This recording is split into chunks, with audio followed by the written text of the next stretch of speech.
Alucard is likely the most popular character in Castlevania's history, and has stood the test of time against fan-favorite protagonists stemming from the famed Belmont clan, like Trevor, Gabriel, and Simon. Ever since his debut in Castlevania 3 Dracula's Curse, and most notably in his standalone role in Symphony of the Night, he has been revered by many as the model protagonist of the series. In the Netflix show, we were able to see a side of Alucard that most of us, specifically the longtime fans of the gaming series, were not ready for, by the writers delving and exploring deeper into the young man known as Adrian Tepesh and showing us how much of a conflicted life he has lived. Since I did a dissection of Vlad Tepesh, his father, aka Dracula, is only fitting that I do the same for his successor and how he is presented to us. If you're just discovering the channel and my character analysis for the Castlevania series, consider subscribing, then ringing that bell for future videos coming in the future. Now on to dissecting Adrian Alucard Tepesh, the man stuck in limbo. Let's get it.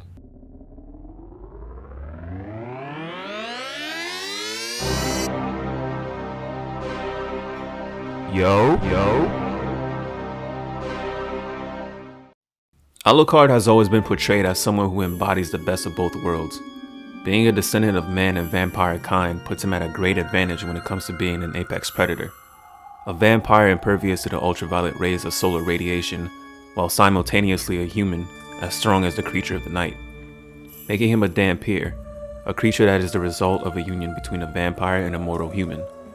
It's very evident in his appearance. He's tall and great physical shape with long flowing blonde hair, unlike his traditional look of being death pale with white and silverish hair. In Japanese storytelling, the color white signifies purity, and characters who tend to have that color hair represent otherworldliness. These characters tend to be antisocial, lack humanity, often cold and devoid of compassion. Most importantly, it signifies nobility and innocence, which is fitting since Alucard is a child of vampire nobility, and being of mixed lineage puts him in a category of his own, or not belonging to any specified community. But in the animated show, this has changed to being gold or blonde, a trait he inherited from his human mother Lisa, who was also a blonde. Being that the showrunners are from the West, they tweaked some things from the source to be more in line with the setting. Alucard inheriting his mother's blonde hair and more feminine facial features is an indication of his human genetic makeup, unlike his father's square jawline and facial hair. In a way, his physical presence helps him embody the moniker Alucard given to him by the Wallachians, which is Dracula backwards and making him the antithesis to his father, Vlad Tepesh. In reference to the traits associated with white-haired characters, Alucard continued to embody specific traits like being otherworldly, nobility, cold, and antisocial as a reflection of his father, the king of the vampires. As we've come to learn in the beginning of the series, Dracula is a loner, not really a social butterfly who made nice with the humans or anyone at all the while discarding traits like lacking humanity or being devoid of compassion due to his upbringing and influence of Lisa. As we all know, our first teachers tend to be our mothers.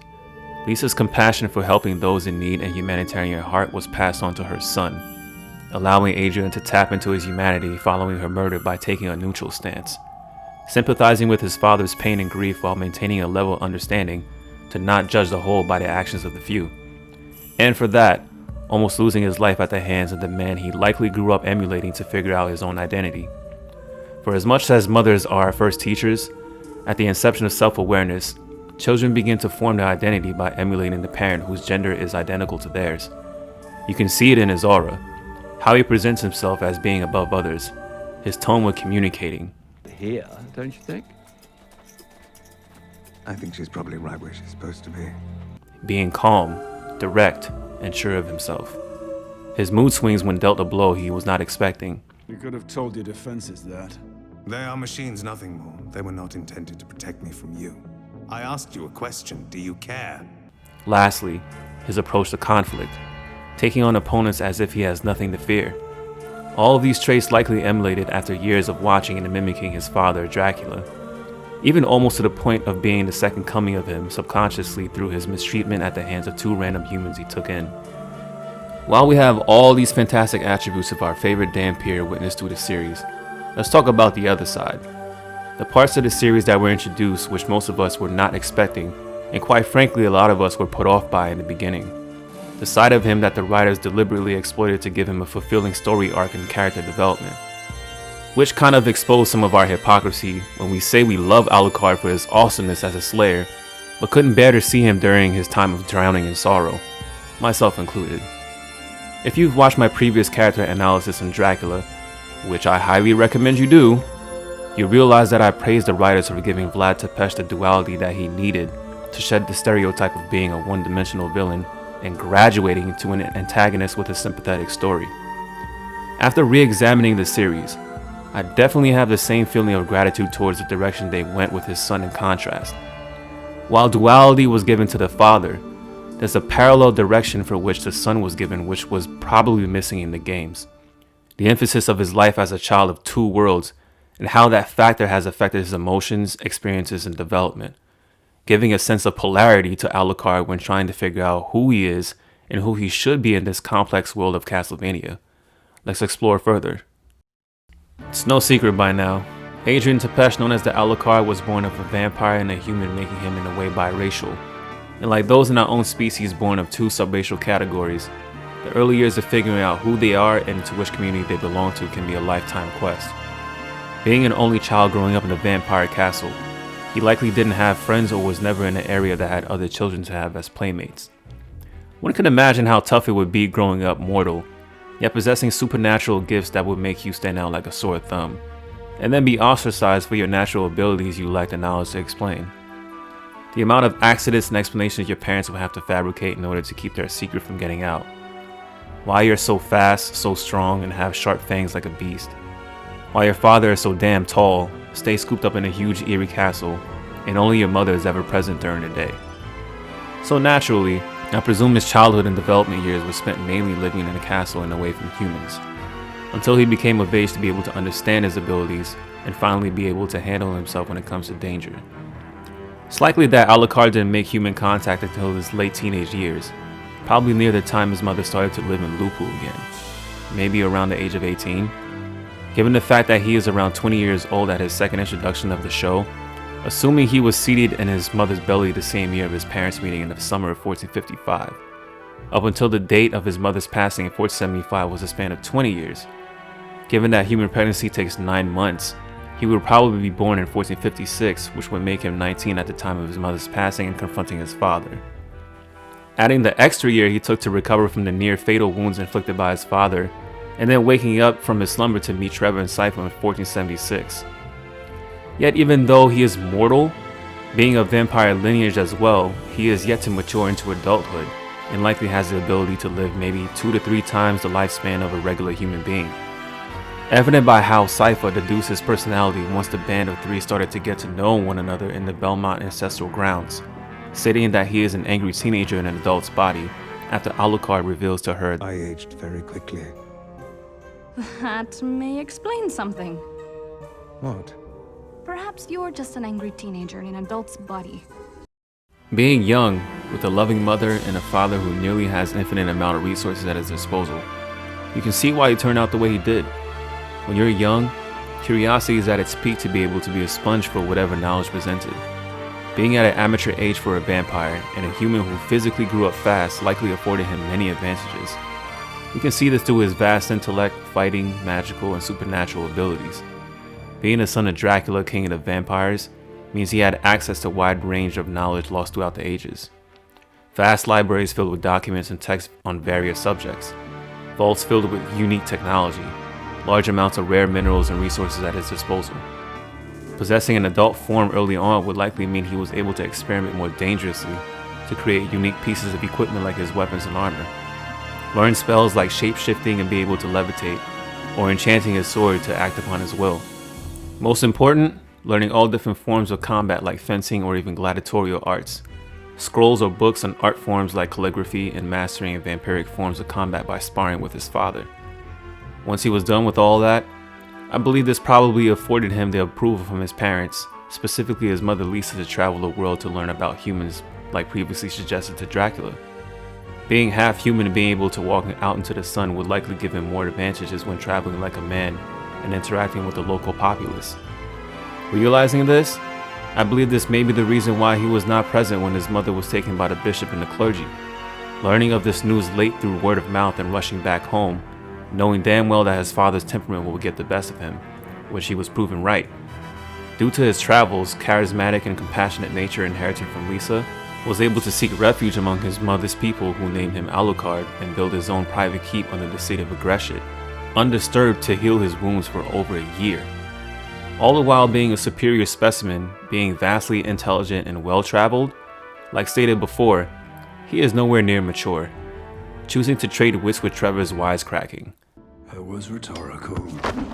Rhetorical house that she doesn't have. Just tell me what it is. Not choosing to be subtle in Cypher's presence. You know, for coming from an oral memory-based culture, you're very good with books. And acting as a bit of a know-it-all. He is unreliable, emotionally damaged, and apparently very distracting to you while you should be focused on the task at hand. Evident by the choice of words used in both instances when speaking to his father by directing or threatening instead of showing compassionate reasoning like his mother did. I won't let you do it. I grieve with you, but I won't let you commit genocide. I told you before, I won't let you do it. I grieve with you, but I won't let you commit genocide. Although accomplishing the mission, the events of Season 1 and 2 don't strengthen him but invites more fuel to his polarizing personality. Can you imagine growing up an only child, with no friends and no community to belong to because your lineage is conflicting?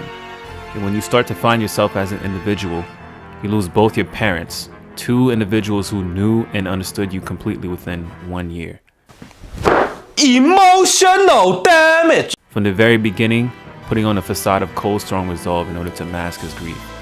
Doing what is right in service to humanity because he believes it's what his mother would have wanted, even though choosing to be Alucard wasn't.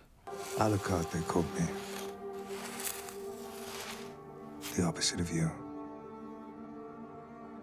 Mother never liked that. Did you know that? She hated the idea that I might define myself by you. Adrian represents the individuality that his mother wanted for him, while Alucard is the persona that society needed to counteract Dracula, thereby creating a polarity which pulls his mind in different directions without being concrete on what to prioritize. And so here I am, choosing to honor my mother by killing my father. No longer Adrian Tepesh. Choosing to be Alucard of Wallachia, the name of my mother's people. When in reality, both are one and the same. He believes himself responsible for the war because he was not there to stop his mother's death, and couldn't sway his father to act logically against those responsible for her murder. Choosing to defend the weak-minded and defenseless humans at his mother's dying wish against the wrath of the vampire horde. If you can hear, they don't know what they're doing. Be better than them, please. While reading between the lines and hearing his father's silent cry of suicide. You want this to end as much as I do. Do I? You died when my mother died. You know you did. This entire catastrophe has been nothing but history's longest suicide note. By killing him because... And we are all, in the end, slaves to our family's wishes. And once the deed is done, Cypher, who is as compassionate as his mother, and Trevor, who is just as much a loner as Dracula, repeat the cycle of leaving him alone in this world.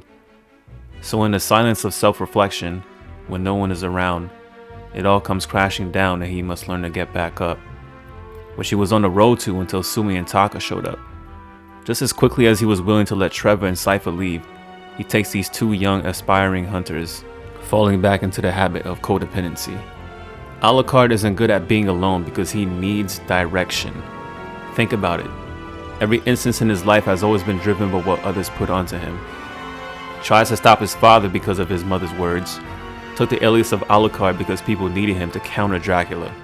Teamed up with Cypher and Trevor because it was written in speaker prophecy. Killed his father because he understood Vlad Tepesh would revert back to Dracula without his mother's influence. Stayed to watch over the castle in the Belmont estate because Trevor had no need for it and just gave it to him. Took in Taka and Sumi because they begged him to teach them, and he believes it's what his mother would have wanted him to do.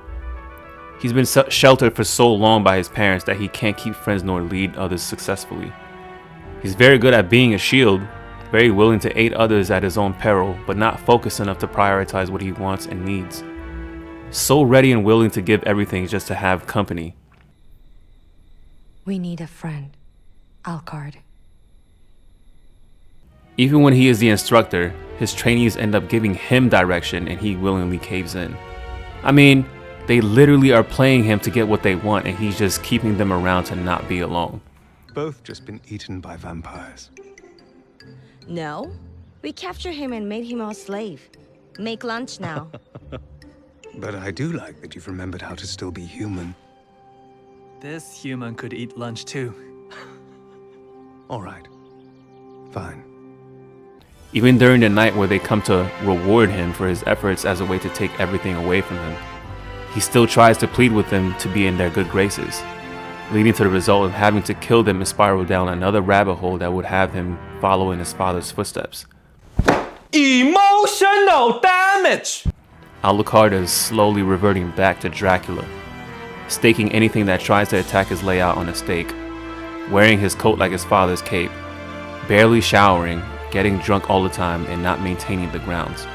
Until again, someone needs his help and he can't help himself. And then he realizes, Oh my god.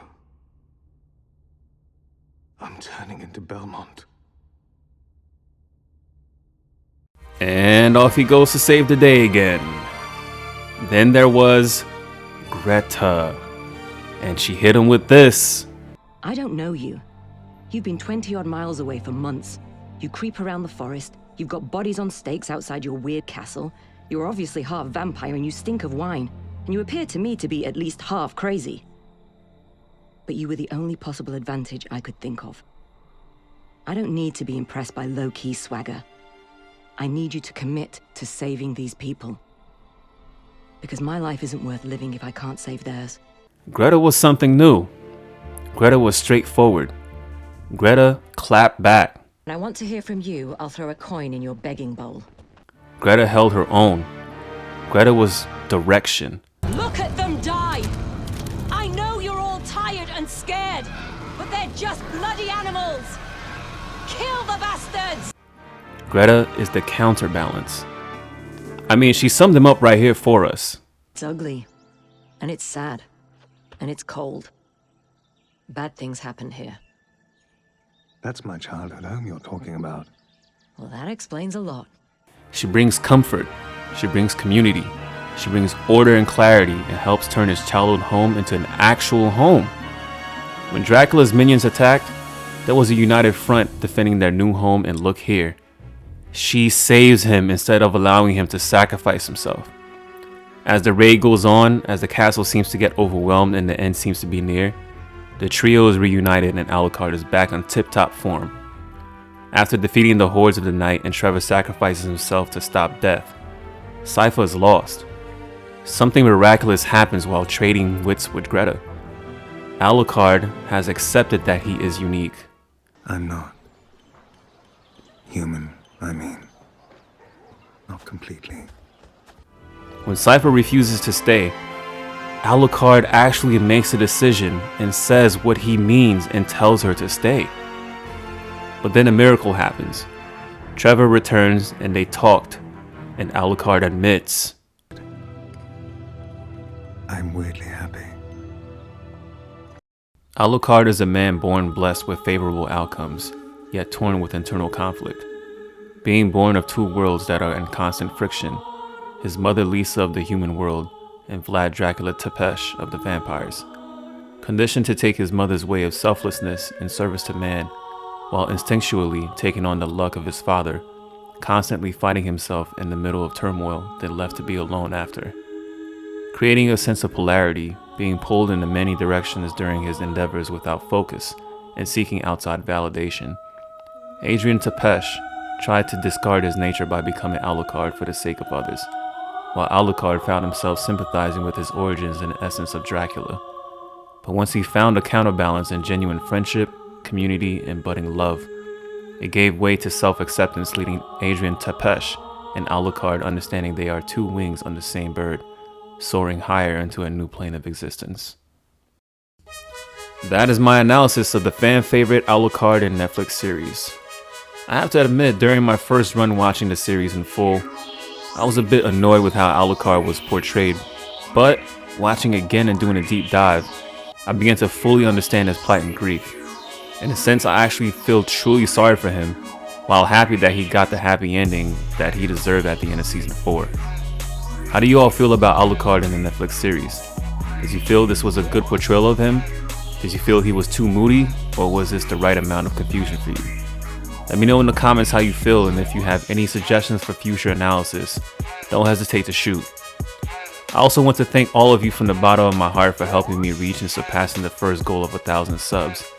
It really shows that the content I present is in a way appreciated, and I appreciate you all in return. Not just my subscribers, but those who take the time to engage in the comments, like, dislike, and most of all take time to watch my videos in full. Let's continue to grow together, and I'll continue to drop the content a lot of you look forward to enjoying down the line. You know the vibes. It's Kaizoku Sleven. Appreciate you.